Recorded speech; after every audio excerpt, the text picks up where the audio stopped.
15 વર્ષથી પાલેજમાં જૂના અને જાણીતા computer, laptop, CCTV camera service, printer repairing તેમજ નવા અને જૂના કોમ્પ્યુટર લે-વેચ કરનાર. એડમિશન ફોર્મ તેમજ તમામ સરકારી ફોર્મ ઓનલાઈન ભરી આપવામાં આવશે. ડભોઈ તાલુકાના વિશ્વવિખ્યાત વઢવાણા પક્ષી અભયારણ્ય માટે જાણીતા ડભોઈ તાલુકાના વઢવાણા ગામ પાસે વહીવટીતંત્રની મોટી બેદરકારી સામે આવી.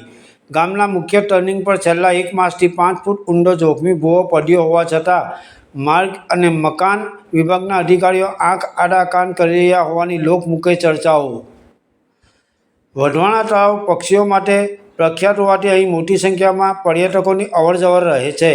અજાણ્યા વાહન ચાલકો માટે આ 5 ફૂટનો ભૂવો જીવલેણ સાબિત થઈ શકે તેમ છે. ખેડૂતોની હાલાકી. આ રસ્તો ડભોઈથી સંખેડા અને આસપાસના ખેતરોમાં જવા માટેનો મુખ્ય માર્ગ છે. ખેતીના સાધનો અને ટ્રેક્ટરો લઈને પસાર થતા ખેડૂતો માટે અહીંથી નીકળવું અત્યંત મુશ્કેલ બન્યું છે.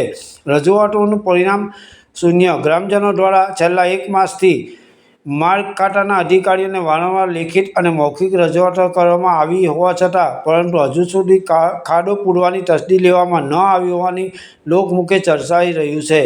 શું તંત્ર કોઈનો ભોગ લેવે તેની રાહ જોઈ રહ્યું છે? સ્થાનિકોના જણાવ્યા અનુસાર આ ટર્નિંગ પર ભૂવો હોવાથી રાત્રિના સમયે અકસ્માતનો ભય સૌથી વધુ રહે છે. વારંવારની રજૂઆત છતાં અધિકારીઓ કેમ જાગતા નથી તે એક મોટો પ્રશ્ન છે. જો સત્વરે આ ભૂવો પૂરવામાં નહીં આવે અને મોટી દુર્ઘટના થશે તો જવાબદાર કોણ? એવી પણ લોકમુખે ચર્ચાઓ ચાલી રહી છે. Bureau report, Palej times.